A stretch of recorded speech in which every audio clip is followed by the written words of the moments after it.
आज के इस वीडियो में हम स्टार्ट कर रहे हैं क्वाड्रिलेटरल्स की प्रॉपर्टी। तो स्पेशल टाइप में जो क्वाड्रिलेटरल्स आते हैं, trapezium, kite, isosceles, trapezium, parallelogram, rectangle, square, rhombus, ये सब किसमें है? स्पेशल टाइप में। तो ये जो चार्ट तैयार किया गया है ये इस वे से तैयार किया गया है कि ऊपर वाला जो अपने पास क्वाड्रिलेटरल बनेगा, ऊपर वाले क्वाड्रिलेटरल की प्रॉपर्टीज को नीचे वाला क्वाड्रिलेटरल सेटिस्फाई करता मिलेगा हमें। तो इसका मतलब हम इनको एक दूसरे से रिलेट करके याद कर सकते हैं। तो स्टार्टिंग में है क्वाड्रिलेटरल्स पे। क्वाड्रिलेटरल में काइट जो है वो सबसे अलग टाइप का क्वाड्रिलेटरल है, इसलिए हमने इसको साइड में रखा है।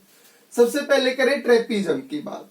ट्रेपीजम में अपने पास एक पेयर जो है अपोजिट साइड्स का पैरेलल होता है, यही कंडीशन होती है ट्रेपीजम की। यानी जिस क्वाड्रिलेटरल में अपोजिट साइड्स का वन पेयर पैरेलल हो उसको हम ट्रेपीजम बोलेंगे। और फिर इस फिगर के अकॉर्डिंग ट्रेपीजम में अपने पास पैरेलल लाइंस के साथ और जो नॉन पैरेलल साइड है उसके साथ जो एंगल्स बनेंगे, यानी एंगल ए और सी का सम 180 होगा, बी और डी का सम 180 होगा। तो इसमें ट्रेपीजम में हमने एक ही कंडीशन रखी है, one pair of opposite sides is parallel. और फिर इसमें एंगल्स की प्रॉपर्टी लग सकती है। अगर ये ट्रेपीजम है तो ये क्या बोल रहे हैं हम, नॉन पैरेलल साइड्स के ऊपर, नॉन पैरेलल साइड्स में एडजेसेंट एंगल्स जो बनेंगे वो क्या होंगे, उनका सम 180 होगा। नॉन पैरेलल साइड्स के साथ एडजेसेंट एंगल बोले जाएंगे ये, और इनका सम 180 बनेगा। इसके बाद आता है ट्रेपीजम के बाद आइसोसेल्स ट्रेपीजम। इसका मतलब जो आइसोसेल्स ट्रेपीजम है वो ट्रेपीजम वाली कंडीशन को भी सेटिस्फाई करेगा। इसका मतलब इसमें नॉन पैरेलल साइड्स के ऊपर जो एंगल्स का सम आएगा वो 180 होगा। एक पेयर साइड्स का, अपोजिट साइड्स का पैरेलल भी होगा। इसके अलावा इसमें जो एक्स्ट्रा कंडीशन होगी ट्रेपीजम से वो क्या होगी, नॉन पैरेलल साइड्स इक्वल होंगी, यानी ये साइड्स इक्वल होंगे इसमें, और इसके डायगोनल्स भी इक्वल होते हैं। आइसोसेल्स ट्रेपीजम में जो डायगोनल्स बनेंगे, कॉर्नरी जब हम ज्वाइन करवाते हैं तो जो लाइन सेगमेंट आते हैं उसको क्या बोलते हैं हम, डायगोनल। तो इसके दोनों डायगोनल्स इक्वल होंगे। इसके अलावा पैरेलल साइड्स के ऊपर जो एंगल्स आएंगे, जैसे इसमें नॉन पैरेलल साइड्स पे जो एंगल्स यूज हो रहे थे उनका सम 180 आ रहा था। इसमें जो पैरेलल साइड्स के ऊपर जो एंगल्स होंगे, जैसे ए और बी हो गया, वो इक्वल होंगे। सी और डी हो गया, वो भी क्या होंगे, इक्वल। और ए और सी ले जैसे ऊपर ले रखा था तो वो सम ऊपर वाले के अकॉर्डिंग 180 बनेगा, यानी ये इसकी कंडीशन भी सेटिस्फाई करेगा। इसके साथ साथ इसमें अपोजिट एंगल्स का सम 180 बन जाता है, इसलिए इसको साइक्लिक क्वाड्रिलेटरल भी बोला जा सकता है। Isosceles trapezium is a cyclic quadrilateral. Cyclic quadrilateral वो होता है जिसके ऑल वर्टेक्स सर्कल के ऊपर हो, यानी अगर इसको हम सर्कल के अंदर दिखाना चाहें तो इसकी चारों वर्टेक्स सर्कल के ऊपर आ सकती है। इसके बाद पैरेललोग्राम। तो पैरेललोग्राम में ऊपर वाली कंडीशंस यूज होंगी। इसमें ऑल अपोजिट साइड्स क्या होंगी, पैरेलल। तो इसका मतलब यहां से ये सम 180, यहां से ये सम 180, ये साइड इसके पैरेलल, और पैरेललोग्राम है तो ये साइड इसके भी पैरेलल। इसमें और कंडीशन क्या है, डायगोनल्स बाइसेक्ट ईच अदर। इसके जो डायगोनल्स है वो इक्वल पार्ट्स में डिवाइड होते हैं, जहां से इंटरसेक्ट करेंगे वहां से इक्वल पार्ट। इसका मतलब ये जो पार्ट बनेगा फर्स्ट डायगोनल का, ये इसके सेकंड पार्ट के इक्वल। यहां से यदि इसको हम एबीसीडी नाम दें, जब हम क्वाड्रिलेटरल का नेम डिसाइड करते हैं तो कंजुगेटिव पॉइंट्स बनने चाहिए। जैसे हमने एबीसीडी लिखा तो इसका मतलब ए के बाद बी, बी के बाद सी, सी के बाद डी, एक ही ऑर्डर में आने चाहिए ये पॉइंट्स अपने पास। ऐसा नहीं कि ए सी बी डी कैसे भी चार पॉइंट्स को हम लिख के और इसको क्वाड्रिलेटरल एबीसीडी बोल दें। एबीसीडी है, इसका मतलब ए के बाद बी पॉइंट आ रहा है, बी के बाद सी, सी के बाद डी, इस वजह से। अब यदि इसके डायगोनल्स ओ पे इंटरसेक्ट करते हैं तो हमने कहा कि इसके डायगोनल्स बाइसेक्ट करते हैं, तो ए से ओ तक की डिस्टेंस और ओ से सी तक की डिस्टेंस क्या होगी, इक्वल। और इसी तरह से दूसरा डायगोनल जो बीडी है उसमें बी से ओ तक की डिस्टेंस इक्वल आएगी ओ से डी तक की डिस्टेंस। इसके डायगोनल्स बाइसेक्ट करेंगे। अपोजिट एंगल्स इक्वल, अपोजिट का मतलब जो आमने सामने जो एंगल्स होते हैं, जैसे बी के सामने बनेगा डी, तो एंगल बी और डी इक्वल होंगे, इसलिए अपोजिट एंगल्स का मीनिंग हुआ आमने सामने, बी और डी क्या है, इक्वल। इसी के साथ ए और सी अपोजिट बनते हैं, तो ए और सी इक्वल, अपोजिट एंगल्स में ये यूज होंगे अगर इस शेप से एबीसीडी क्वाड्रिलेटरल हम यूज करते हैं। तो फर्स्ट कंडीशन डायगोनल्स बाइसेक्शन वाली आ गई, opposite angles equal, opposite side से आर इक्वल। अपोजिट का मतलब आमने सामने, तो बीसी के अपोजिट एडी बनेगी, बीसी एडी के इक्वल होगी और एबी डीसी के। अपोजिट साइड्स इक्वल होगी, अपोजिट साइड्स आर पैरेलल, तो ये जो अपोजिट साइड्स है ये पैरेलल भी होंगे। अगर ये क्वाड्रिलेटरल पैरेललोग्राम है तो इन सब कंडीशंस को सेटिस्फाई करेगा। और किसी क्वाड्रिलेटरल को पैरेललोग्राम प्रूव करना हो तब क्या करना पड़ेगा, इनमें से कोई भी एक कंडीशन अगर सेटिस्फाई हो जाती है किसी क्वाड्रिलेटरल की, तो उसको पैरेललोग्राम बोल सकते हैं। यानी किसी क्वाड्रिलेटरल को पैरेललोग्राम प्रूव करने के लिए हमें या तो उसके डायगोनल्स बाइसेक्ट दिखाने पड़ेंगे, यानी अगर किसी क्वाड्रिलेटरल के डायगोनल्स बाइसेक्ट कर रहे हैं तो उसको पैरेललोग्राम बोला जा सकता है। अगर किसी क्वाड्रिलेटरल्स के अपोजिट एंगल्स इक्वल प्रूव हो जाए तो उसको हम पैरेललोग्राम बोल सकते हैं, और वो भी बाकी कंडीशन जो पैरेललोग्राम की है वो सेटिस्फाई करेगा। अगर किसी क्वाड्रिलेटरल के अपोजिट एंगल्स इक्वल हैं तो वो पैरेललोग्राम है। अपोजिट साइड्स अगर इक्वल प्रूव हो जाए, दोनों पेयर, ये साइड इसके इक्वल प्रूव हो जाए और ये साइड इसके, तो भी उसको पैरेललोग्राम बोल सकते हैं। अगर अपोजिट साइड्स पैरेलल प्रूव हो जाए तो भी इसको हम पैरेललोग्राम बोल सकते हैं। इसके अलावा अगर अपोजिट साइड्स का एक पेयर पैरेलल और इक्वल दोनों चीज एक साथ प्रूव हो जाए तो भी उसको हम पैरेललोग्राम बोल सकते हैं। फिर उसमें हमने दोनों अपोजिट पेयर्स इक्वल दिखाने की जरूरत नहीं पड़ेगी, ना ही दोनों अपोजिट पेयर्स पैरेलल प्रूव करने की। यानी एक पेयर अपोजिट साइड्स का पैरेलल और इक्वल प्रूव हो जाए, तो यहां लिख देते हैं इस चीज को हम, one pair of opposite sides are equal and parallel.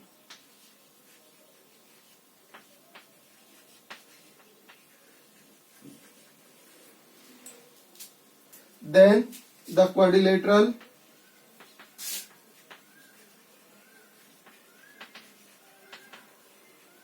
is parallelogram।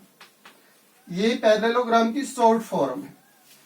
Parallel lines का साइन दिखा के, दो लाइंस ऐसे करें, इसका मतलब पैरेलल लाइंस को शो कर रहा है, और जीएम लिख दें तो ये किसको रिप्रेजेंट करेगा, पैरेललोग्राम को। तो किसी क्वाड्रिलेटरल को पैरेललोग्राम बोलने के लिए हमने जो पैरेललोग्राम की प्रॉपर्टीज थी उनमें से कोई एक सेटिस्फाई हो तो उसको पैरेललोग्राम बोल सकते हैं। इसके अलावा अपोजिट साइड्स का एक पेयर पैरेलल और इक्वल प्रूव हो जाए तो भी उसको पैरेललोग्राम बोला जा सकता है। इसका मतलब पैरेललोग्राम ऊपर ट्रेपीजम्स की सेट प्रॉपर्टीज भी सेटिस्फाई करेगा। केवल ये जो प्रॉपर्टी है ये आइसोसेल्स ट्रेपीजम में स्पेशल है कि इसके डायगोनल्स इक्वल। पैरेललोग्राम में डायगोनल्स इक्वल होने की कोई कंडीशन नहीं होती। डायगोनल्स इक्वल होने की कंडीशन केवल किसमें आई है अब तक, आइसोसेल्स ट्रेपीजम में। इसके बाद पैरेललोग्राम की प्रॉपर्टीज होगी, इसके बाद रिएक्टेंगल।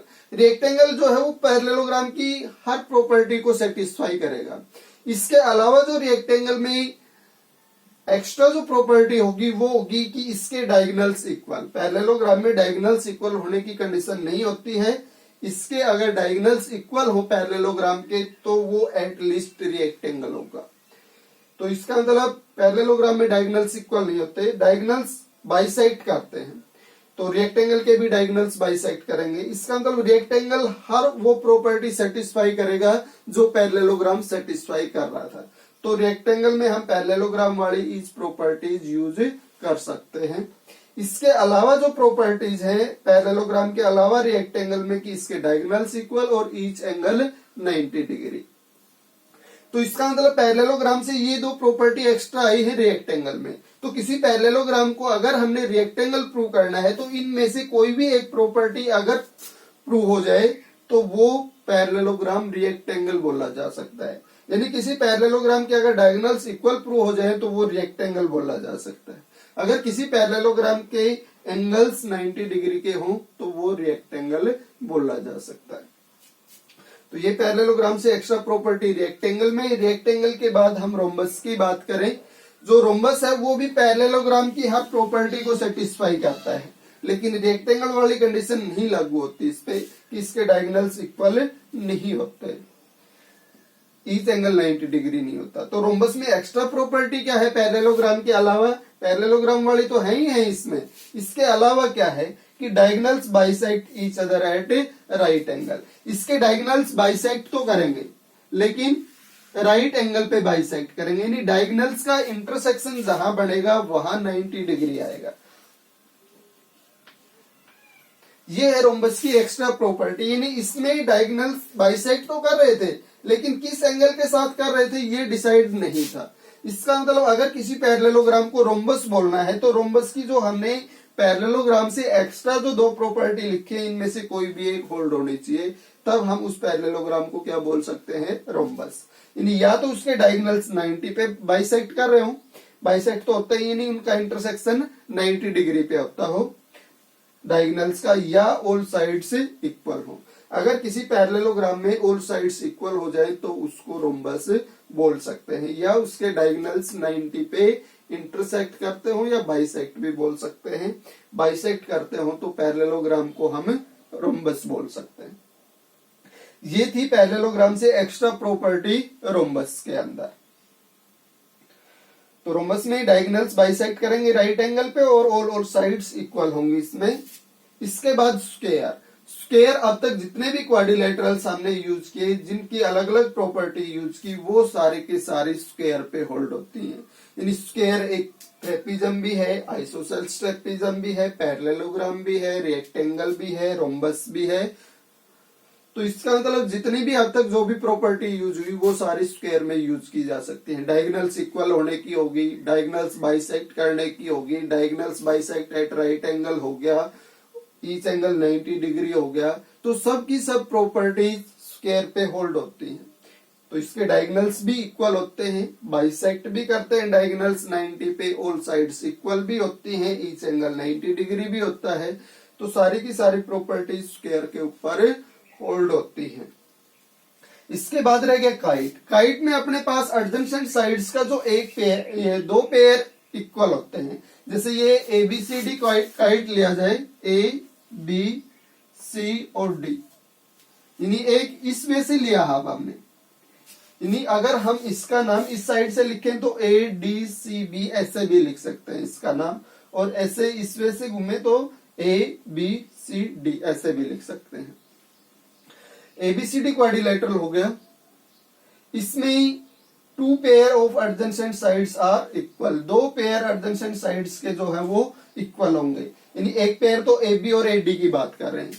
तो अब इसमें एक पेयर तो हो गया AB और AD, और जो दूसरा पेयर है एडजेसेंट साइड्स का जो C पॉइंट से निकल रहे हैं उसका हो गया BC और CD।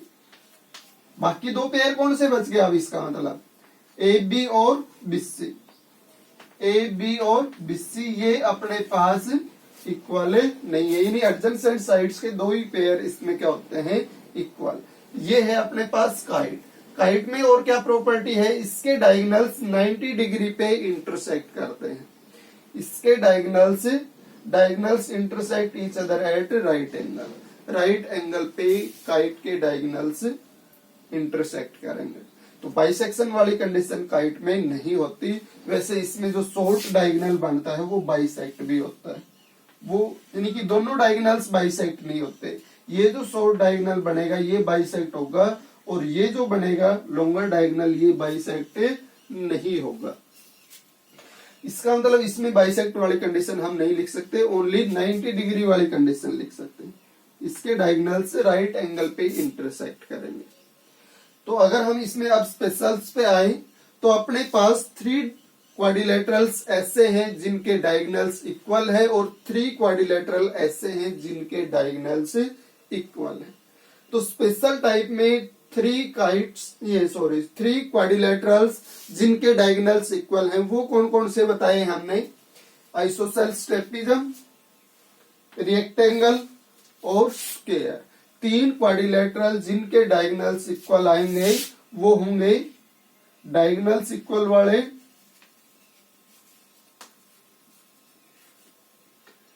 फर्स्ट में हम आइसोसेल्स,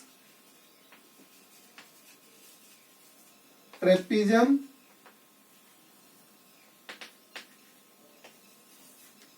डायगोनल्स इक्वल में रेक्टेंगल और स्क्वायर। स्क्वायर तो सभी में यूज होता है, स्क्वायर सबकी प्रॉपर्टी सेटिस्फाई करता है, इसका मतलब स्क्वायर तो सब में ही आ सकता है।